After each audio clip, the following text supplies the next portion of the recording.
Peace and love, family. Peace and love. It's your boy Chris Enlightened coming back again with some more spiritual vittles. And today I'm going in on spiritual currents. Ooh, I gotta say it like this, family. Spiritual currents. Ooh, this is a good one, family. This is a good one. This is a good one because most people aren't aware of spiritual currents or currents of power. We're taught to wake up, go to school, go to work, come home, eat dinner.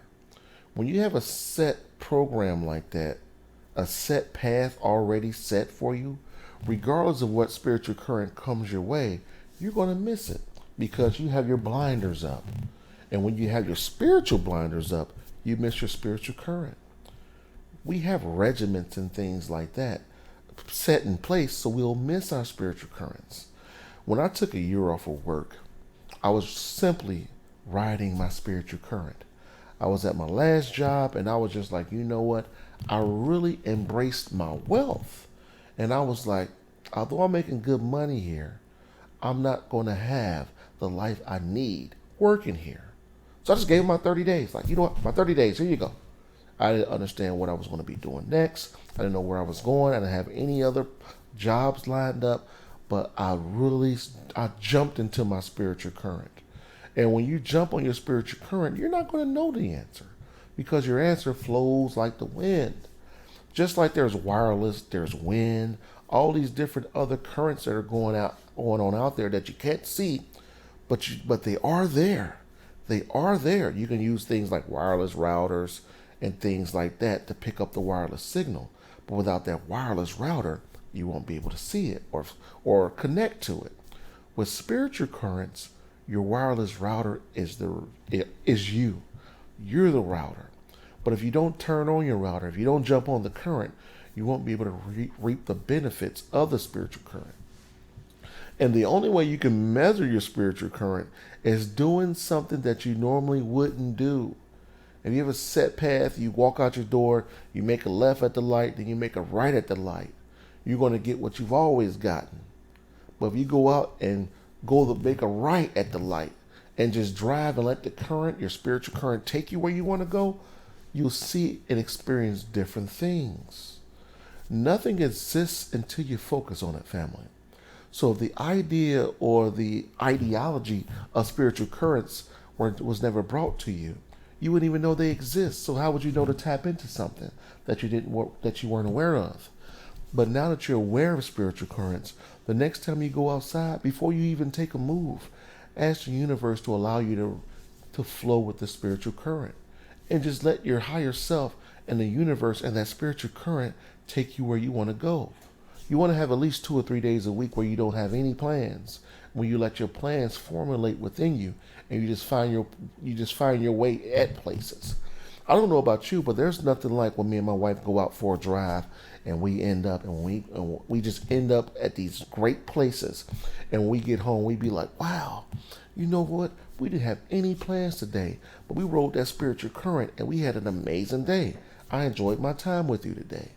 I assure you, when you ride that spiritual current, when you don't make any plans and you just end up places and doing things, it's much more rewarding because that's where you were supposed to be at that time. That's where you were supposed to be at that time. You ever go out somewhere, you meet someone that you normally don't meet because you did something you normally didn't do, and you're like, wow, it's really strange that I met you here. Wow. It's because you were supposed to be there. You were supposed to be there meeting that person. But when you have a set path and everyone else have a set path, the path that the universe has set in place for you, you miss out on because you're not paying attention to it. You're not paying attention to it. Just imagine if you didn't have to go to work tomorrow. Just imagine if you didn't have to work all year and you were free to roam and do all that you feel. You would experience life on a different tier, family. That 1 year would feel like 10 years because you're spending each moment of every day, of every second, doing everything you wish and dream of doing. That's a much more rewarding life. Unfortunately, us humans are the only beings on this earth that have to pay to live. Ducks don't have to pay to live. Ants don't have to pay to live. Yeah, they work, they do their thing, but they're not working to live. They're working to survive. They're working to survive. And when you change your mindset mindset to work to survive, you have a much pleasurable life. You have a much pleasurable life.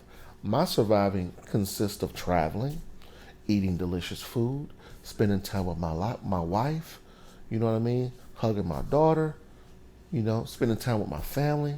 That's my ideal of surviving. It's effortless, it's easy, it's comforting, it's warming, it's refreshing, it's sensual. That's my idea of surviving. Surviving doesn't have to be a negative sense where you're out in the bush with a spear trying to hunt down food. It could be as easy as grazing and intermittently eating berries, if that's what you're into. So I really want you guys to be more mindful and focus on your spiritual currents. We all have them. We all have them. And in certain states, you'll do better than in other states. If you're living somewhere, again, I'm not knocking folks out there in the D, living in Detroit.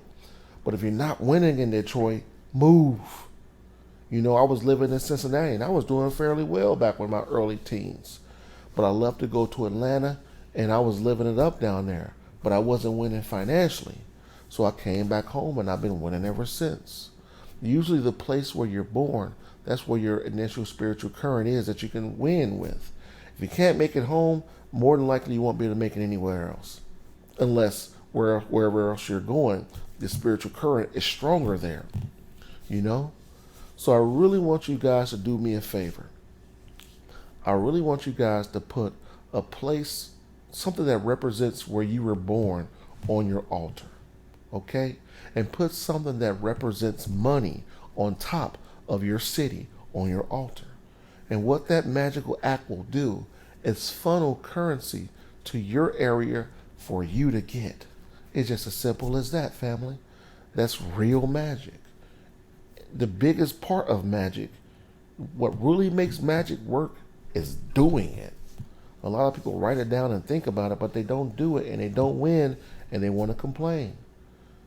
When you tap into your spiritual current, things will just start opening up for you, family. I really want you guys to start winning. Make up your own magic. Do your own things. Do something outside of thinking about it. Do something tangible. Don't tell anyone about it. Once it starts working for you, write it down. Put it in your grimoire.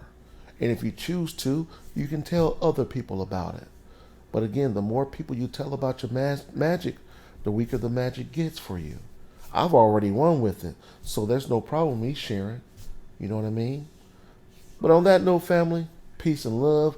Tap into your spiritual current. Be mindful of your spiritual current and start winning. Winning!